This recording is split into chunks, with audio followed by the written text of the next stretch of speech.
இந்த மாதிரி விஷயங்களை வந்து தேடும் போதோ கண்டுபிடிக்கும் போதோ மண்டை குடைச்சலா இருக்கும்ல, அந்த மாதிரி சில ஸ்லோ ஸ்கிரீன் பிளே சீன்ஸை வந்து வச்ச மாதிரி எனக்கு தோணுச்சு. அதெல்லாம் கட் பண்ணிட்டு டைரக்ட்லி இன்டு த ஆக்ஷன் குதிச்சிருக்கலாம்னு சொல்லுவேன். ஏன்னா அதுக்கான எல்லா ஸ்கோப்புமே இந்த படத்தோட கதைக்கு இருந்துச்சு.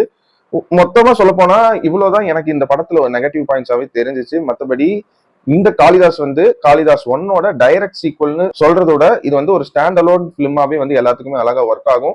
லைட்டா ஃபர்ஸ்ட் பார்ட்டோட கனெக்ஷன் வந்து ஒரே ஒரு சீன்ல மட்டும் வச்சுக்கிட்டு இந்த கதையை ஃப்ரெஷ்ஷா தான் வந்து எடுக்க ட்ரை பண்ணிருக்காங்க இந்த காளிதாஸ் 2 படத்தோட டீம். அண்ட் அந்த காளிதாஸ் 1க்கான இன்னொரு கனெக்ட் என்னன்னா, காளிதாஸ் எல்லாருக்குமே பிடிச்சது என்ன விஷயம்னா, காளிதாஸை பொறுத்த வரைக்கும் கடைசி வரைக்குமே அந்த கில்லர் யாரு, அந்த மெயின் ஆன்டகனிஸ்ட் யாரு அப்படின்னு கண்டுபிடிக்கிறதுல ரொம்ப நெயில் பைட்டிங்கா கொண்டு போய் அந்த ஆடியன்ஸ் பாயிண்ட் ஆஃப் வியூ கில்லரை தாண்டி இன்னொரு உங்களுக்கு சர்ப்ரைஸ் வச்சிருக்கேன் அப்படின்னு சொல்றதுதான் காளிதாஸ் ஃபர்ஸ்ட் பார்ட்டோட பெரிய பிளஸ்.